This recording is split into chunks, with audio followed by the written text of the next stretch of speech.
जिस वर्ग का ये सम्मेलन रहेगा, जैसे ये अर्बन लोकल बॉडी का है, तो अर्बन लोकल बॉडी से जुड़ी हुई बहुत सारे विषय इसके अंदर लिए गए हैं, चाहे वो स्वच्छता की बात है, चाहे वो बेटर प्लानिंग की बात है, चाहे वो कचरा प्रबंधन की बात है, चाहे वो स्मार्ट प्रोजेक्ट्स की बात है, चाहे वो एक डिजिटाइजेशन को बढ़ावा देने की बात है, ऐसे सभी विषय।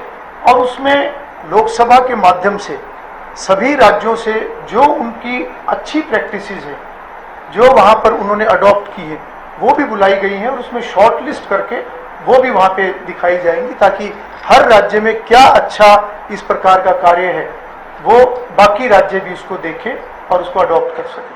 सर, एक जो सबसे बड़ा सवाल है कि एक देश एक चुनाव की हम बात करते हैं, लेकिन अगर जैसे आप अर्बन लोकल बॉडीज की बात कर रहे हैं, उन्हीं में एक रूपता नहीं है। अगर जैसे उदाहरण के तौर पर चंडीगढ़ को देखें, चंडीगढ़ जो है अपने आप में मेयर का कार्यकाल 1 साल का है। 1 साल में मेयर को तो पता ही नहीं लगता कि क्या हो गया क्या नहीं, और उसके बाद दूसरा बदल जाता है। तो बहुत जगहों पे 5 साल का जो कार्यकाल रहता है, इसी में एक रूपता नहीं है। तो इस तरह के विषय भी क्या वहाँ पे चर्चा के लिए लाया जाएगी कि इनमें भी एक रूपता होनी चाहिए? निश्चित रूप से, क्योंकि इसके अंदर इंटरेक्टिव सेशन भी रहेंगे और जब एक अच्छी प्रैक्टिसेस की चर्चा होगी तो जिन जगहों पर जो दिक्कत जिस प्रकार से किसी भी डेलीगेट को ऐसी महसूस होती है तो वो चर्चा होगी, और वो चर्चा का समाधान किस प्रकार से होगा, उस चर्चा में से जो भी विषय निकलेंगे वो विषय लोकसभा भी उसको टेक केयर करेगा। और जो हमारी जो सेंटर में जो हमारी मिनिस्ट्री है, और साथ ही साथ इस प्लेटफॉर्म पे चर्चा को आगे बढ़ाने का काम हमारे ऑनरेबल स्पीकर भी करेंगे। एक दूसरा सवाल है कि छोटी सरकार इसको मान सकते हैं कि अर्बन लोकल बॉडी जो नगर निगम नगर परिषद ये काम करते हैं, लेकिन एंटी डिफेक्शन लॉ बहुत जगहों पे नहीं काम करता नगर निगम और स्थानीय निकाय के। तो एंटी डिफेक्शन लॉ वहाँ पे भी जो ये दल बदल वाला खेल चलता है या हॉर्स ट्रेडिंग होती है, उसके ऊपर किस तरह से, ये तो एक बहुत बड़ा विषय है। देखिए, ये एक नई पहल है, एक नई शुरुआत है।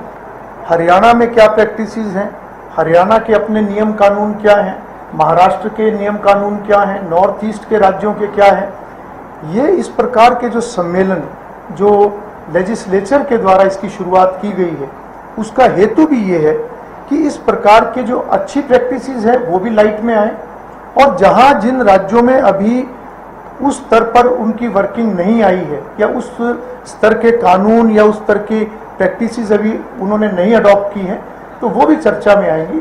तो ये एक शुरुआत है और ये राष्ट्रीय स्तर का ऐसा पहला ये सम्मेलन है, और आने वाले समय में इस प्रकार के सम्मेलन ये न केवल अर्बन लोकल बॉडी बल्कि पंचायती राज, कोऑपरेटिव और अन्य इस प्रकार के विषयों पर भी ये रहेगी। नहीं, इसमें जो इलेक्टेड जो रिप्रेजेंटेटिव्स हैं, और उसमें भी केवल मेयर और चेयरपर्सन वो इसके अंदर शामिल होंगे, और वो सभी राज्यों से होंगे, सभी यूटीज से होंगे। ये कुरुक्षेत्र में लोकल बॉडी में हाल ही दिनों में अब कई तस्वीर देखने को मिली, जिस समय की कुरुक्षेत्र हालेसर के जो विधायक हैं अशोक अरोड़ा जी, उन्होंने उनके साथ जो है एक पूर्व पार्षद के साथ झगड़ा हो गया। तो इस तरह की जो घटनाएं हैं, जो लोकल बॉडीज हैं, उनमें ना दिखे या कोई नियमावली में किसी इस पर भी कोई चर्चा हो रही है या आपकी तरफ से कोई पहल उठाई गई? देखिए, किसी भी प्लेटफॉर्म पर, चाहे वो पार्लियामेंट है, चाहे वो विधानसभा है, चाहे वो हमारी निकाय जो संस्थाएं हैं, कोई भी प्लेटफॉर्म है, वो प्लेटफॉर्म चर्चा के लिए है, और एक सार्थक चर्चा होगी तो उसमें से एक अच्छे समाधान निकलेंगे, और अच्छे समाधान निकलेंगे तो लोगों का उससे भला होगा।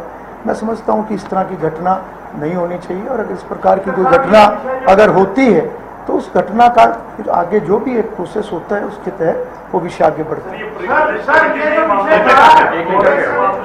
एक करके सवाल पूछिए।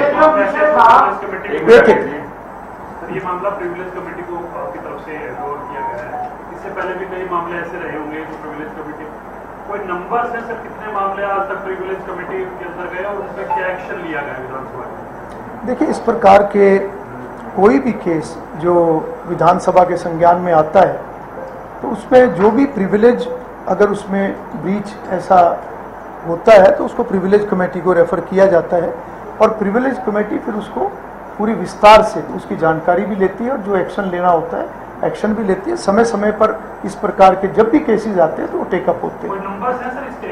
हाँ, वो सब रिकॉर्ड में है जी। हाँ राकेश जी। जी हाँ सर, यही था लिखित जी। हिसार यूनिवर्सिटी का भी काफी मैटर है, HAU का चल रहा है, उसमें काफी अब जो वीडियोस आ रही है कि वहाँ पर मेस बंद करने की जानकारी आ रही है, स्टूडेंट्स को हॉस्टल से लड़कियों को वहाँ से निकलने के लिए कहा जा रहा है। आज जो है कल तक का टाइम छात्रों ने दिया था और आज यूनिवर्सिटी बंद का कॉल उन्होंने किया हुआ है। इस मैटर को देखिए, सरकार ने इसको टेकअप किया हुआ है और इस प्रकार का कोई भी विषय होता है तो एडमिनिस्ट्रेटिव जो भी मैटर्स होते हैं गवर्नमेंट उसको देखती है। एक्सपर्ट्स जो हैं सर वो क्या वो पॉलिटिकल रिप्रेजेंटेटिव भी हैं, जैसे लीडर ऑफ अपोजिशन साइड से भी इनवाइट किया गया है? जी, इस तरह के भी जो एक सीनियर जो लेजिस्लेटर्स हैं जिनका ज़मीनी इस प्रकार का अनुभव है, इस प्रकार के उनको भी इसमें इनवाइट किया गया है ताकि जो भी अलग अलग टॉपिक्स होंगे उसमें वो लेक्चर उनके द्वारा भी दिए जाएंगे। और किसी साथी का और किसी साथी आपको सवाल हो पूछना चाहे तो सवाल हो जी, सभी थैंक यू। साथ वाले कमेटी रूम में साधना दे रहे हैं। जी जी जी। अफसरशाही का मुद्दा आमतौर पर विधायकों के साथ देखने के लिए मिला। एक मैटर आपने प्रिविलेज कमेटी को भेजा हुआ है अशोक का।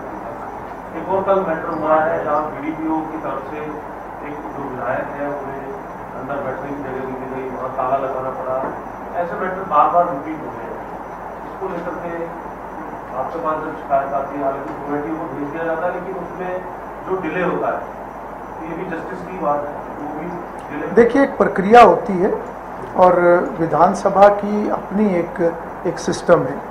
जो भी मैटर यहाँ आता है और अगर उसमें वास्तव में प्रिविलेज इस प्रकार से अगर इन्वॉल्व है तो उसको रेफर किया जाता है, बड़ी विस्तार से उसके ऊपर एग्जामिन उस केस को किया जाता है, एक्शन भी होता है। अशोक अरोड़ा जी के मैटर में क्या वो प्रिविलेज कमेटी को हमने दिया है। और जो पाकुबाजी का जो मैटर हुआ है इसमें कोई मैंने